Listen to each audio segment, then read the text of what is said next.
This video we're going to learn how to enter a new vendor into your file.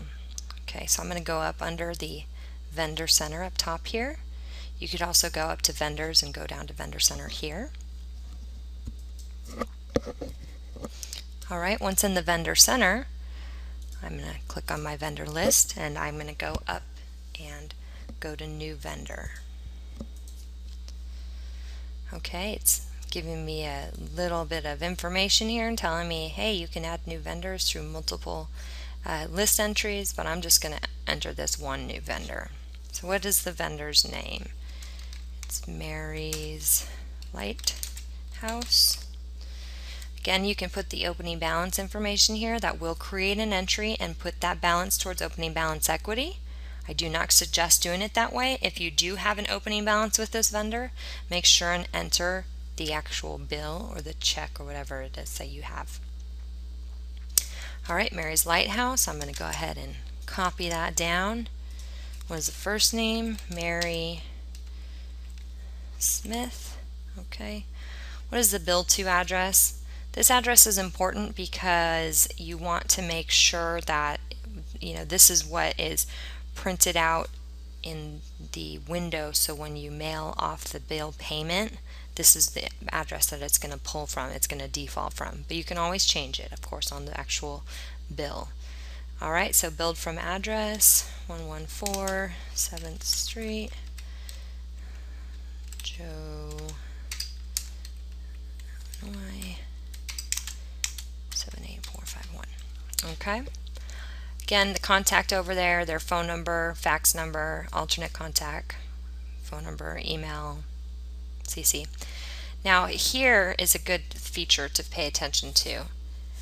Print on check as. So if Mary's Lighthouse is the name of the business, but Mary actually wants the checks to be written out to her for some reason, whatever the reason may be.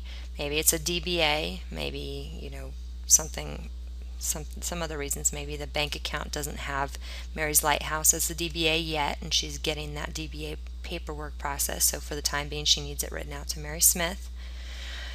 So if you want to do that, you can print on check as, change this to Mary Smith. So on the line on the check where it says who you're writing the check out to, it would print Mary Smith instead of Mary's Lighthouse.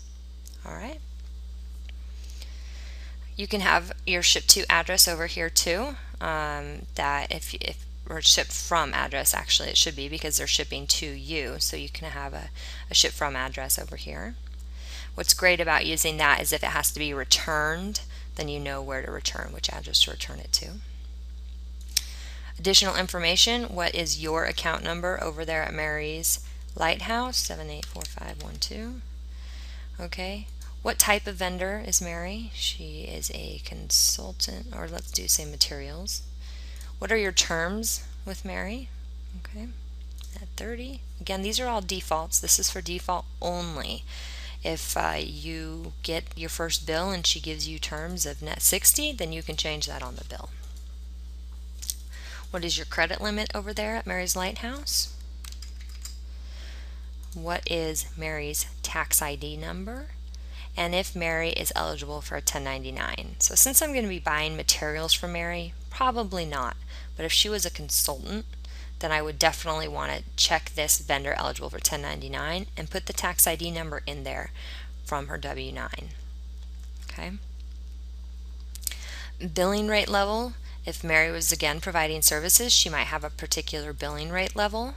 What that is the best way to think about that is when a lawyer answers the phone, it costs $150, let's say. But when the lawyer's paralegal answers the phone, it only costs $100. So for the same task, answering the phone, they have a different bill rate level. Okay, so that's what billing rate levels are. Custom fields, if I want to fill that in here.